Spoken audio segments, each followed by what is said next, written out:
ദേ അമ്മയുടെ വക മോന് വിഷുക്കൈ നീട്ടം.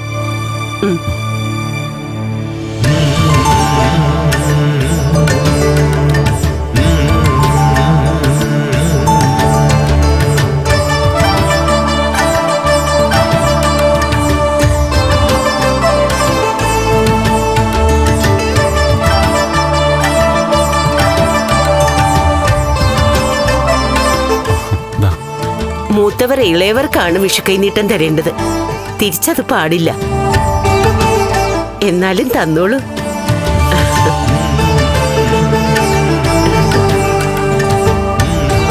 ഞാനും എന്റെ ഭാര്യയും കാണുന്നത് ഒരേ അമ്മയാണോ എന്ന് ഞങ്ങൾക്ക് ഇതുവരെ തീർച്ചപ്പെടുത്താൻ കഴിഞ്ഞിട്ടില്ല. അങ്ങനെയാണെന്നാണ് വിശ്വാസം. എങ്കിലും ഒന്നിച്ച് കാണാൻ പറ്റിയിരുന്നെങ്കിൽ ഞങ്ങളുടെ രണ്ടാളുടെ സംശയം മാറിയാനെ. ഏയ്, മോന്റെ ഭാര്യ കാണുന്നത് എന്നെ ആയിരിക്കാൻ വഴിയില്ല. അത് മറ്റേതെങ്കിലും അമ്മയായിരിക്കും. അത് ഒന്നിച്ച് കണ്ടാലല്ലേ പറയാൻ പറ്റൂ. എന്നെങ്കിലും ഒരു ദിവസം രണ്ടാളും ഒന്നിച്ചു വരുമ്പോ ഞാൻ മുന്നിലേക്ക് വരാം. അങ്ങനെ വരുമോ?